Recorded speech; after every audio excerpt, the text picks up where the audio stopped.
We're taking all the best old school wisdom and blending it with the top new school methods to bring you the optimal coaching strategies. This is the 80-20 Baseball Podcast with Coach Bo.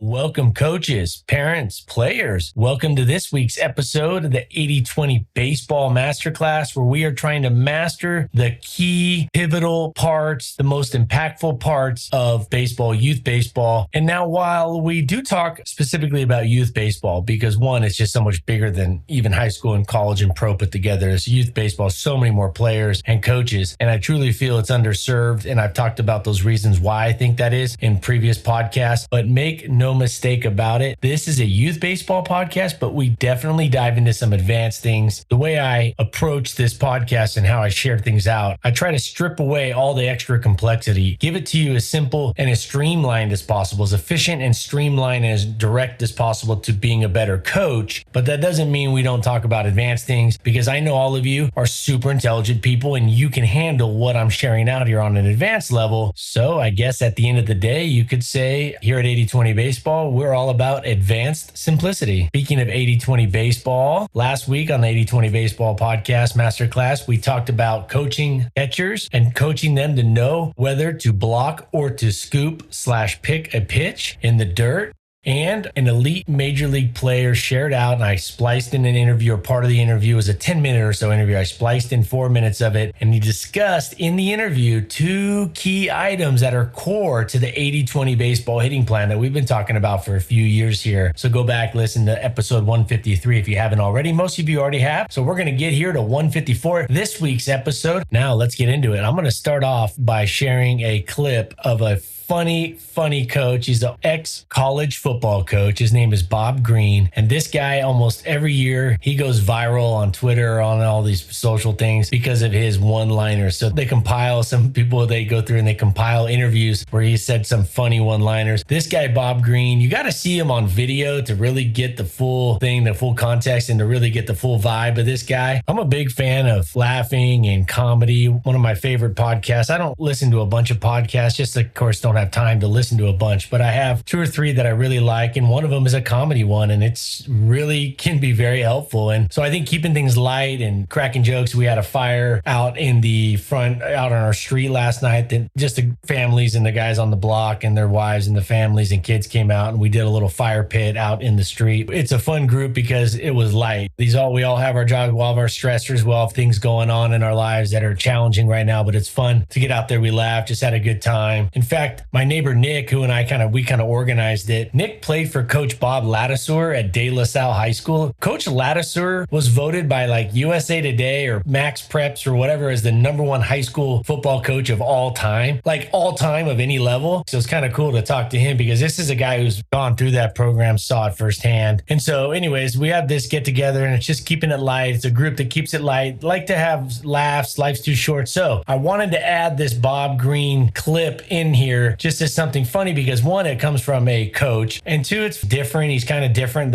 His takes are very off the wall, kind of weird, but they are funny, and I'm going to splice it in right now. Bob Green of Montana Tech. Oh wait, before I splice this in, I spent my summers in Butte, Montana. Montana Tech is in Butte, Montana. I would walk down from my grandma's house, who lived not very far from there. I would walk down and play baseball and football down there using their fields, using the football fields during the summer when they were off. And I mentioned that I used to go to minor league baseball games almost every night during the summers in which I grew up. When I spent my summers in Butte, Montana, I would go to the Rangers at the time, had the Butte Copper Kings as their rookie ball team. Cecil Fielder, Julio Franco, those guys all came through there, and they played there, and they played at Montana Tech's on the football field. So the Montana Tech football field coupled, or doubled, I should say, as a minor league baseball stadium. So I spent many hours, many days, many nights out there on this campus. So when I see Bob Green, there's definitely a connection there. And you'll hear one of his one-liners is about the water quality in Butte, Montana. I remember spending my summers driving out into the mountains and getting spring water coming out of a pipe in the middle of nowhere. I just know we never drank the water growing up unless they boiled it or we went and got it from. We would take 20 one-gallon jugs, my grandma and my brother and I, and we'd go fill those things up. And so you'll hear the line here. It's a funny one-liner about the quality of water in Butte, Montana. So with that said, here we go. Bob Green, one of the funnier coaches you'll ever hear. Our football team was like the kid that plays second French horn in the school band. We got to play better. And that's a double-edged sword, you know.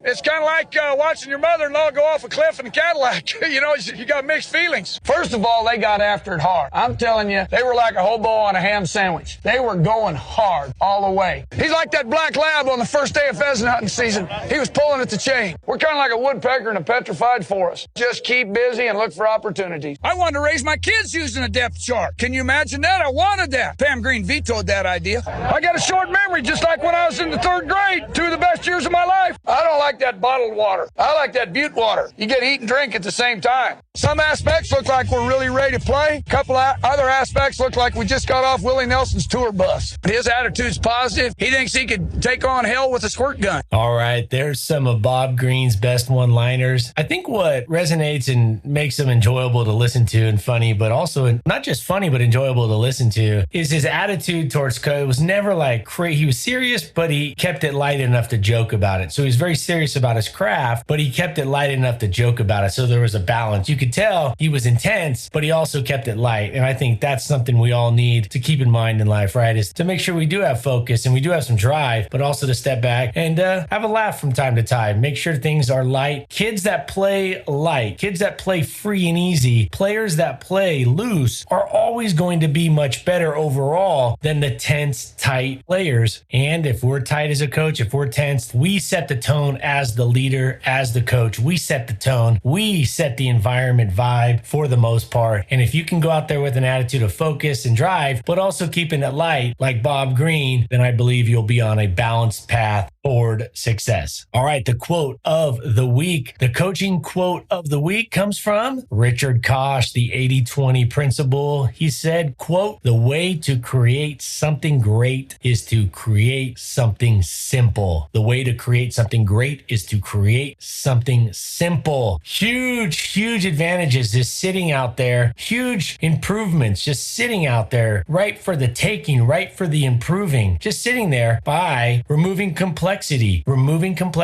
and getting things simple. Minimalism, simplicity, that is the name of the game when it comes to starting and really going about 80 or 90% towards whatever it is you're working on, whatever skill or craft or position. And then later on, if you have time, then you dial in those finite details of those things that only really move the needle up 0.5% here or 0.5% there. All right, now part 2, coaching leverage. Coaching leverage. So it's important that we understand as coaches that we obviously would love all our players to be intrinsically motivated, to be intrinsically driven, to be self-driven, but that's not reality. And it would be great if all kids would just have their own consequences for themselves, or they could self-regulate, self-govern. That would be great, but it's not the case. Now, I'm all about less authority, a less is more approach when it comes to rules and barking and yelling and all that. But there is a necessity, there is a need for coaches to have some leverage. Now, the bear crawl, and I've shared out, there's an article on 8020baseball.com that breaks that down, and I've discussed it on this podcast a few times in previous episodes. The bear crawl, to me, it's the best, and there's a lot of reasons why. To me, it's the best extrinsic motivator leverage that coaches have for in the moment, at that very time, at that acute moment in time during practice when they need to use something, leverage, to motivate their players. Yelling and talking and screaming and pep talks and all that, and I think is very overvalued. I think the best coaches are ones that have consequences, fair and tiered consequences for their teams. And I think the bear crawl is a phenomenal one. And it goes back in the article. I talk about how about 20 years ago now, maybe even over 20 years ago, I was sitting in a class, a kinesiology class at Long Beach State. And I remember one of the first things the professor told us, Dr. Grant Hill, he said, don't punish your players or students if you're teaching PE. Don't punish kids by using exercise as the form of punishment. Don't make them go run, push-ups. At first, when I heard it, it was like, wait, what? It was weird. It was like cognitive dissonance. It was like, that doesn't make sense. I don't know. It was really a strange kind of sense that, or thoughts that went through my mind really quick when I heard that. But after I kind of let it simmer and things like that for a little while and kind of step back back, I go, oh my, I think he's spot on with that. And over the years, I've definitely seen that. And by using exercise as punishment, then we are then saying that indirectly, but in a lot of cases, it doesn't matter the difference between indirect or direct. We are saying that exercise is punishment, or we are sending the message that exercise is a form or is punishment or is in the punishment consequence category when it shouldn't be. Exercise should be something we're all doing. We're all looking forward to at least a little bit, and we consistently do our entire lives. It's hard to sit there and tell kids that they should consistently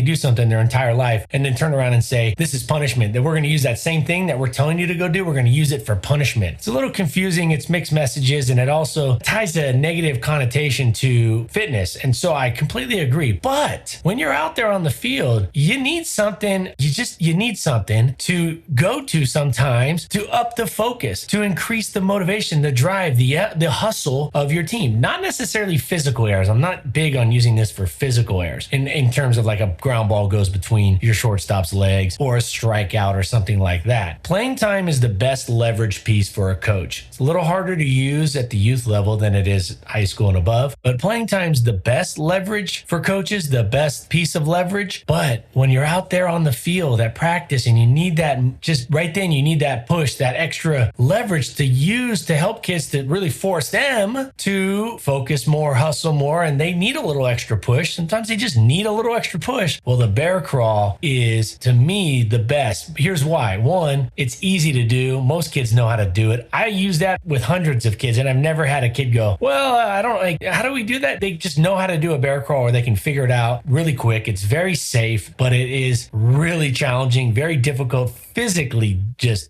tiring. It's not fun to do, and kids don't like it. They don't like it because it's tough, not because it's demeaning or any of that stuff. The bear crawl is a very demanding physical thing to do, and kids don't really want to do it, and so they will do what they need to do to focus, to hustle, to get the task done, to do the drill better, to get the ball around the horn, to throw it around the horn faster, whatever it is you're doing. It will work. It will work. And here's the thing that makes it so much better than running or push-ups. Bear crawl is usually never associated with exercise or fitness. The bear crawl, I know it's part of some fitness and exercise routines, but let's be real. Push-ups and jogging, those are a part of pretty much every fitness routine. But the bear crawl, that's not really part of very many people at all, their fitness routine. So kids don't look at bear crawls as like a fitness, like push-ups or running or sprints, which makes it super valuable because, one, it's harder than running. It's harder than running in terms of kids are going to just get tired faster than running. They're going to get tired faster than they would doing even push-ups. Bear crawl is very quick and tiring, easy to do. It's safe. It has a little bit of a fear factor, like kids don't really want to do it. It's like,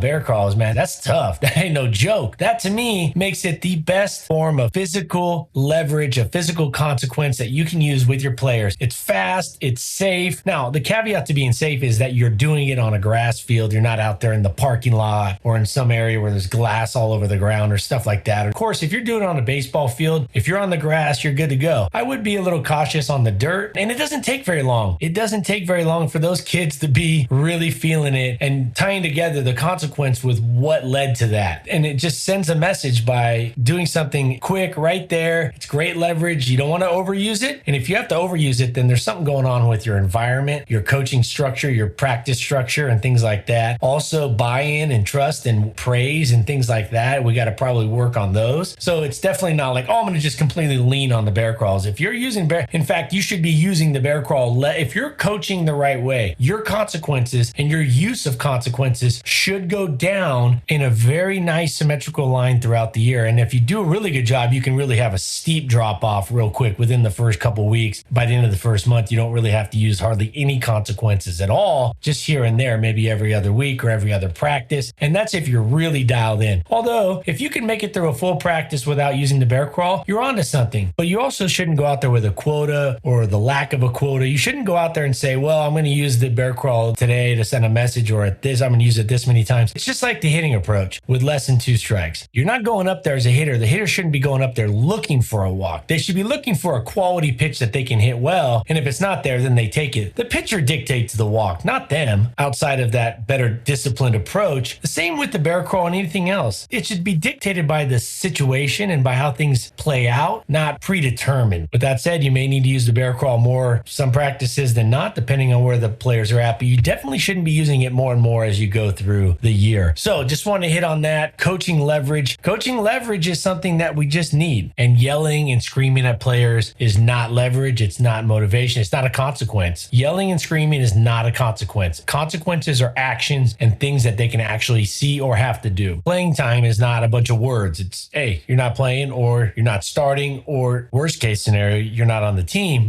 We don't want to get to there if we don't have to. But playing time, or the consequence of less playing time, is not talking about it. It's, did you do X? Then Y is the consequence. And in this case, say Y is less playing time. You're not starting, or you got to miss a game, or suspended. I know at youth ball, this isn't used as much, but it might need to be used, because in the real world, this is how things work out. This is how life works. Just be sure to set forth your expectations and your guidelines very clear to everybody involved, the parents, the players, everybody. So there's no like, wait, hey, what? You don't want to catch people off guard with your consequences. So that kind of leads me to the final part that I wanted to hit on here for this topic of coaching leverage. It feels really nice to go out there as a coach. It feels really good to go out there confident, knowing that you do have effective ways of leverage. You have effective leverage at your disposal when you need it. And when that's coupled with a clear, ready to go plan that's going to lift players up, that's going to get them to play more free, to play at a higher level than they were playing at yesterday and the last week, by praising them, by giving them the confidence, by keeping things simple, by removing complexity that stifles them and slows them down and keeps them playing stiff and tense and confused, by giving them praise, by propping them up, by not getting angry and yelling, but by praising and lifting them up, and then keeping the teaching of the skills clear, concise, so they can play free and they know exactly in a simple way to execute that skill or that play. And then you have your coaching leverage. Then you have the bear crawl. You go out there with that, and it's just so nice to have that feeling when you walk out on the field, knowing that you're going to support and lift up the kids. And if they don't, if they need a little extra, if they need a little extrinsic motivator, you have one ready to go. You know the environment's going to minimize distractions, problems, issues, lack of focus. It's going to minimize, it's going to promote hustle and not stagnation, staleness, laziness. It's a great feeling, but you have to have some coaching leverage. And if you go out there thinking that it's all going to be kumbaya and every kid's just going to do exactly what you say, and they're always going to be focused and hustling because they're going to take care of it all themselves, that's not the case. Think of it, leverage, as an accountability piece. It's an accountability piece. It's an extra accountability piece that the players need, that we all need. We all need that from time to time. And it's nice to have something like the bear crawl that you can go to and use when you need it. Just don't overuse it. Use it when you need it. Use it when it dictates. Be clear about it. Be very upfront about the expectation. Don't ever surprise your kids with it. They should know that what they did earned that. They should know before you even use the bear crawl or divvy out that punishment of the bear crawl. They should know that it's coming. They should not be surprised. They should be expecting it, because you've been very clear with your expectations of them and your rules. And now the worst thing you can do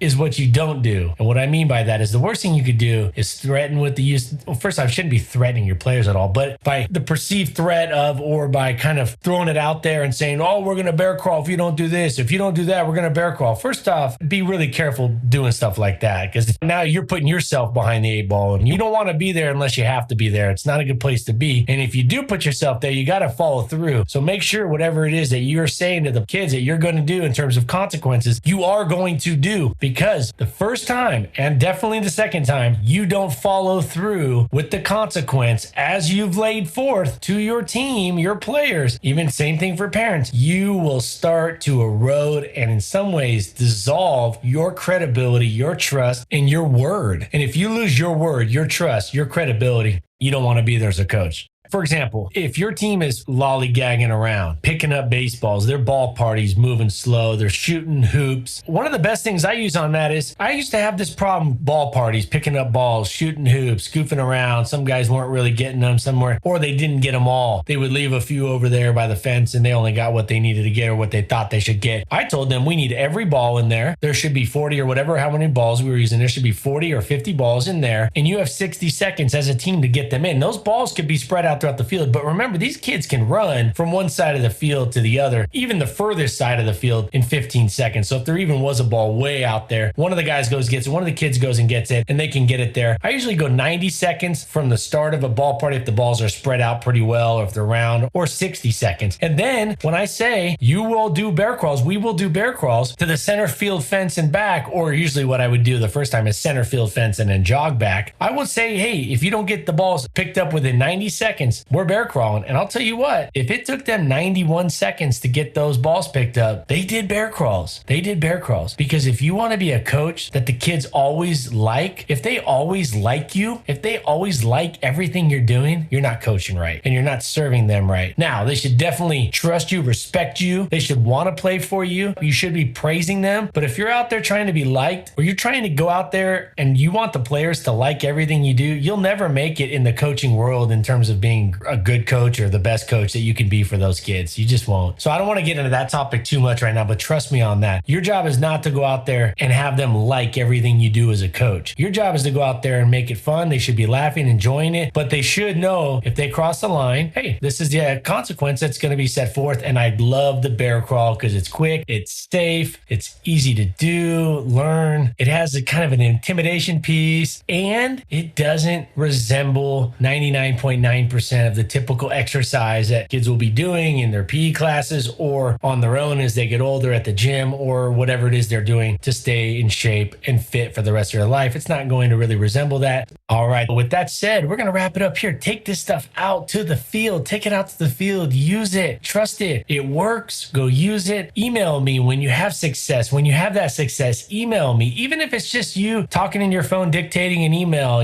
just share it out. I don't care. Spelling, it doesn't have to be right. I know the message that you're sharing. I can get the gist of it. I love to hear what you have to say about the success you're having using this stuff. And until next week, take care of your health, take care of your family, your close friends, take care of your team, your players, your kid out there. Have fun. And don't forget to take the bear crawl with you when you go out to your next team practice. And speaking of next week, I'm going to be talking and sharing out execution versus coaching up emotion. How to coach up execution versus coaching up emotion. And I think a lot of us, we hear of coaching up emotion. And I think there was this coach that shared out, I'll splice in a little clip from him where he spoke about execution before emotion. And I think it's very interesting. And when you hear it, I hope it'll reshape your paradigm a little bit so you can be better coaches moving forward. And then also next week, we're going to talk about Pete Rose and his approach to hitting when it talked about the different pitches and how to be ready and prepared for the different pitches. And I think it's very useful and it falls right in line with the 80-20 baseball hitting approach, hitting plan. So Pete Rose, hey, we all know some flaws, but guy could hit. And we're going to talk about one of the things that made him very successful in next week's episode. Go over, get your drill design guide, 8020baseball.com. Check out the articles, videos over there. You can support the podcast. You can email me if you're looking to support Coach Bo at 8020baseball.com. And until next week,